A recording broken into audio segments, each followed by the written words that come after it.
Hello, today I'm going to read a book for you that is called Dirt Bike Racer. Dirt Bike Racer is the title. Just to remember, this is the front cover, this is the back cover. The title was always on the front. On the back we have the blurb. This is the author. I will read the blurb before we begin. Is Ron's luck on the track about to run out? When Ron finds a dirt bike at the bottom of a lake, he can't believe his luck, but the bike needs fixing up, and that takes money. When he takes a job doing yard work for a former dirt bike racer, he's convinced he's finally going to make his dream of racing come true. Little does he suspect that the job will lead him to the one person who can threaten his dream. Going to start at chapter 1. Hodel, New York. The severe windstorm that lashed at the Bayside city last night also took its toll of a houseboat that had been moored at Tecumseh Harbor. Torn from its moorings, the houseboat was blown down Pumpkin Lane Lake, where high waves thrashed it about mercilessly. According to its owners, Mr. and Mrs. Stuart Klein of River Park, much of the equipment on the houseboat was lost in the lake, including a new set of dishes, a stove, a colour television set, and a dirt bike. Tony talked me into it, and it wasn't easy. You would think that because my father was a former scuba diving pro, he taught it. I would follow gladly in his footsteps, right? Not so. I only went into the sport because of my father. For some reason, water doesn't appeal to me that much. Anyway, after about 15 minutes on the phone, Tony and I hung up. I turned to glance at the clock in the kitchen and caught my mother looking at it too. She had the pantry door open, taking inventory of the depleting stock and making a list of it on a pad. "Well," she said, "is that half serious, half amused way of hers? 17 minutes of a very scintillating conversation broke the record by about 5 to 8 minutes. What was that all about, anyway?" "Tony wants me to go scuba diving with him," I said. "Where?" "Pumpkinhead Lake." Pumpkinhead Lake is about 3/4 of a mile south of our home and an ideal lake for scuba diving. It's small, only 6 miles long, a half mile wide, and its broadest point, and 150 feet deep as its lowest point. We never scuba dived at anywhere near that depth, of course, but I like to mention it because my father has. Not once, but several times. He's really a skilled diver, that guy. "Where on Pumpkinhead Lake?" my mother asked. "Off Turkey Point," I said. "That's about 2 miles from the north end of the lake. Pumpkinhead, running from northeast to southwest, looks like a blue slash mark on the map. It's been stocked with trout and bass, and sometimes my father and I, or Tony and I, take our fish poles and bring home a mess of them." "How deep is it there? And is anybody else going to be besides you and Tony?" "Oh, Ma, you know I never dive more than 25 or 30 feet, I told her. "And it's less than that there. And no, nobody else is going. Now can I get a move on? I told Tony I'd be there in 15 minutes. She smiled. Whenever I see my mother smile, I always think that she has such white teeth. She'd be a knockout on one of those TV commercials. "Okay, Scuba Man, move on," she said. "Thank you," I said, and bowed out of the room.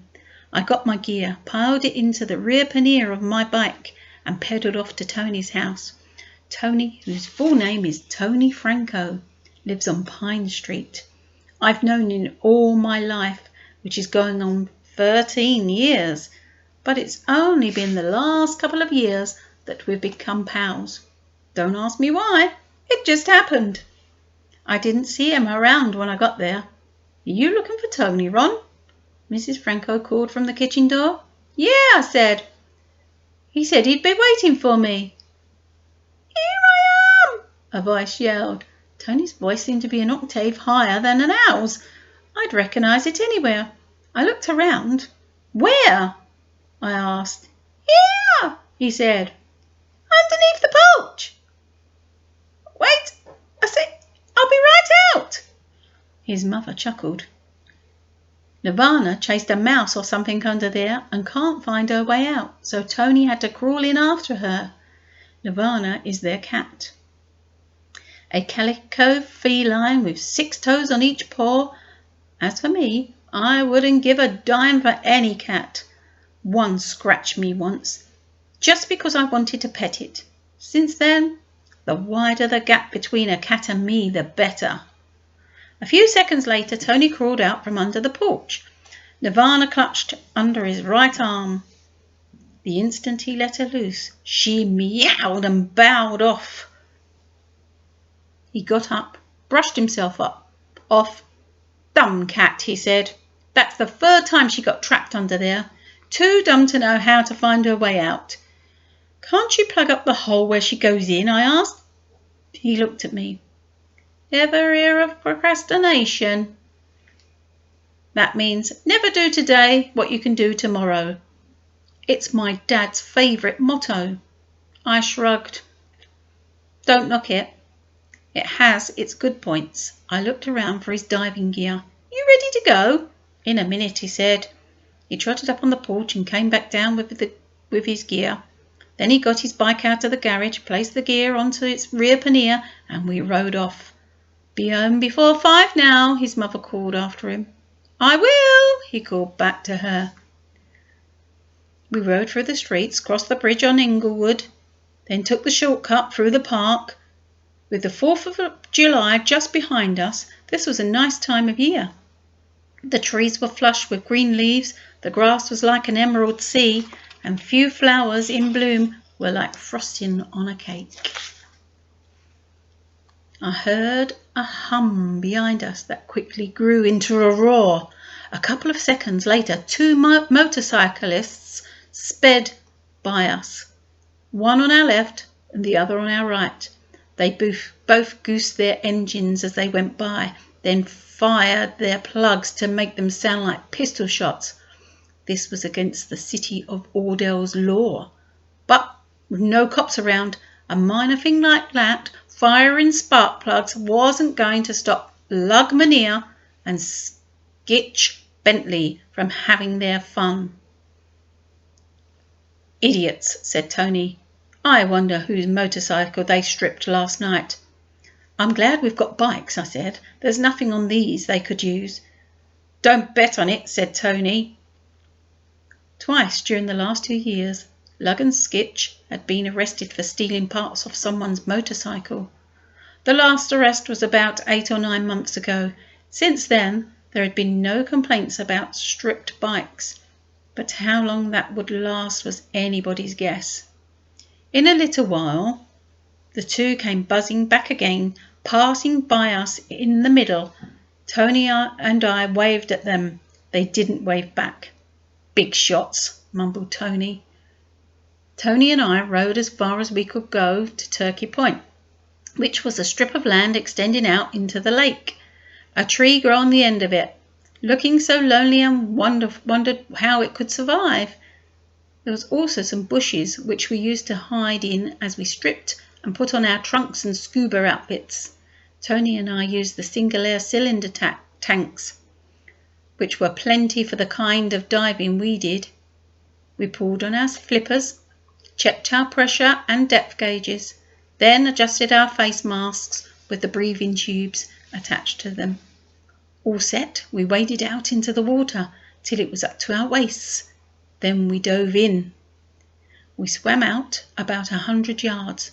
Tony and I checked back on each other. the old buddy bit, every couple of minutes to see that the other one was all right. We frightened individual fish, some over 2 feet long, and a school of some fish so numerous you won't believe. All at once I got the scare of my life. I looked up and could see Tony's fast-moving flippers, but nothing else. And then even the flippers had disappeared. "Tony, you idiot!" I wanted to yell. What he had done, of course, was swim down over a ledge. I flippered hard toward the spot and saw him diving deeper into the water. The position of the sun made it easy to see the underwater contours, and what I saw was a skin diver's dream world. The ledge went straight down like a wall. Weeds grew along the sides, their long slender leaves waving back and forth as if they were keeping time to music. But the drop was too deep for Tony and me. It could go down to 40 or 50 feet, maybe more. Neither one of us had ever dived more than 30 feet before. I was sure we could, but we had made a promise to our parents. 30 feet was the limit until we got a couple of years older. Then we could dive deeper. Until then. 2 bright shining objects suddenly flashed below me. I looked for Tony and saw him swimming towards the left. Whether he had seen the shining objects, I didn't know. Tony's not half as curious as I am.